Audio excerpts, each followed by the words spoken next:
For the next 52 minutes or so, Bob Chapman of internationalforecaster.com joins us. He really doesn't need any introduction. One of the biggest private gold and silver brokers at the time, very successful stock trader, had one of the biggest newsletters ever until he retired. He came back at theinternationalforecaster.com. Of course, I'm Alex Jones with Infowars.com, and I've got so much I want to talk about with Bob Chapman today on the economy, where he sees the dollar going, gold. He predicted 6 months ago that J.P. Morgan Chase, Goldman Sachs, would try to bring down Greece and Spain. It's now in the news that they're engineering this, even in Reuters. Herman von Rompuy's running around declaring world government. Fox News and AP yesterday published a secret UN document calling for global governance, a $45 trillion wealth transfer to private banks. Gordon Brown publicly, as you know, last week, the head of England, unelected prime minister, said that world government is here, a new constitution of the G20, of private banks, that you will pay your taxes to. Herman von Rompuy also said that in European Union Parliament earlier this week. Nigel Farage, European Union Parliament member from England, got in his face about it. He's now being censured. Nigel Farage, rampage of rudeness. Yes. So we're going to talk about this with Bob Chapman and a lot more today. Bob, good to have you here with us. Well, thank you. It's wonderful to be here again.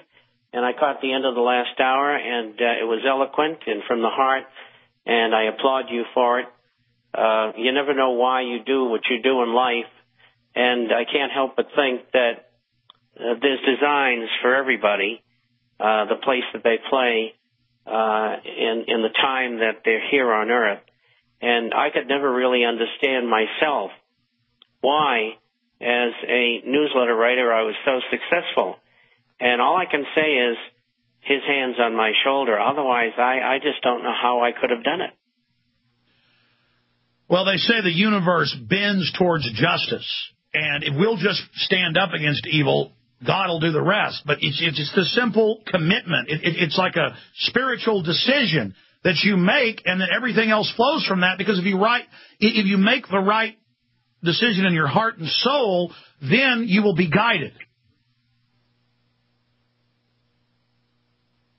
And that's do you agree with that statement? That's the explanation. That's the reason.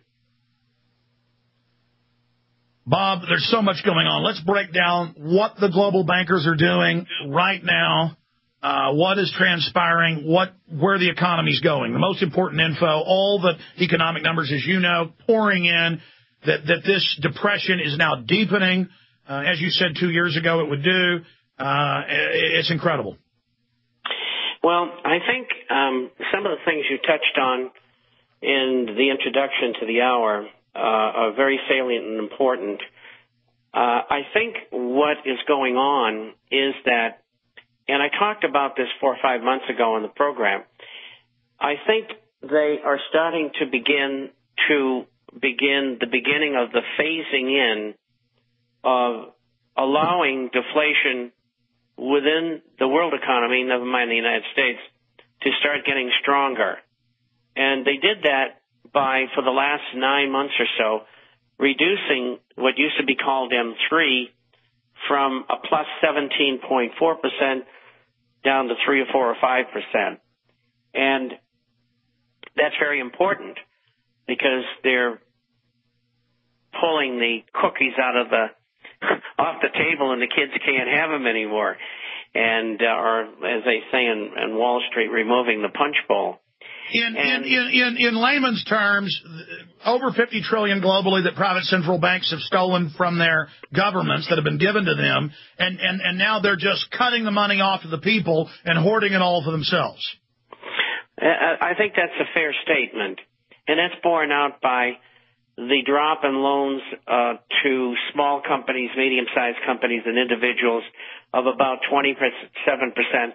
And the money that they have on deposit with the Fed.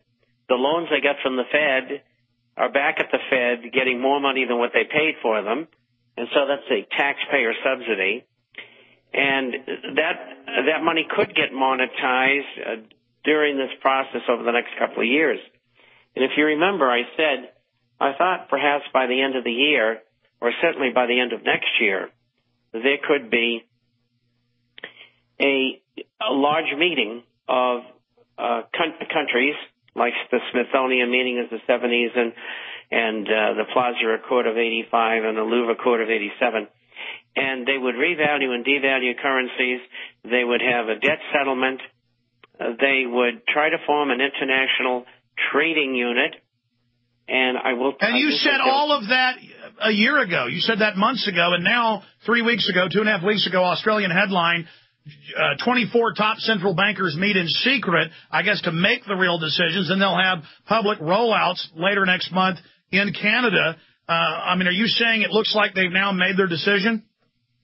Right. And I think the tip-off was about 9 months ago, maybe almost a year ago, when we saw the European Central Bank in particular lead the way from a plus 11.3 M4, which is the same as M3, down from 12.8% to virtually zero.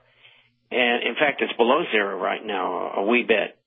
And that was followed by the United States and Great Britain. And so what they're doing is they're removing a lot of capital from the system. And the only reason you would do that is twofold. Number one, if you thought there was going to be hyperinflation, you'd do that. Or you want to bring the system down. And I think they're in the process of taking the system down. And one of the things I've noticed here, and I'll get into how they are going to proceed, one of the things I noticed is the method that they've taken by taking out Greece as an example. Anybody who has written about or is a politician in Europe or a businessman in Europe knows that Greece and Italy should have never been in the in the Eurozone. There was only 14 members, and then they expanded it to 16 out of the 27 nations within the European Union. So not everybody belongs to the Eurozone. A lot of people don't know that. And so I think they have now plucked Greece out as the example, because I mentioned in my last issue, which came out on Wednesday, there's 16 countries that are bankrupt. And I think they're going to herd them all toward the edge. And then I think they're going to have this meeting I speak of, and I don't know exactly when it's going to be, but it could be anywhere between October and the end of next year. And the reason I say October is, if they were smart, what they would do would be to have a financial crisis in October so that they could shut down markets, at least temporarily, and not have an election in November in the United States. And the reason why is all the people who are in the House and the Senate who have been paid off by these illuminists behind the throne, so to speak, they're all going to get kicked out of office, because you've seen the polls. I mean, they're dreadful. I mean, the people want everybody out, practically. And so if they were smart, they wouldn't have an election. It would be temporarily put off, probably for 2 years. All right, I want you to keep walking through this, Bob, but let me throw some things in here that back up what you said 7-8 months ago, that embassies were getting rid of their dollar stocks and moving to other currencies and gold. We see that being set up.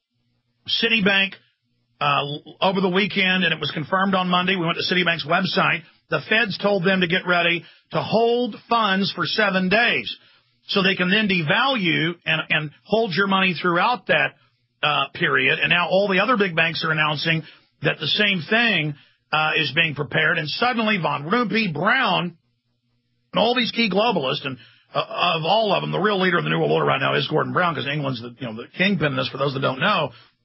He said last Friday in a speech, the New World Order is here, global government is here, we're going to have a global constitution by the banks, we're taking over the planet. We played that on Monday. So they clearly, again, bring in the crises, offer the next big solution. And I agree with you, they're certainly looking at doing this.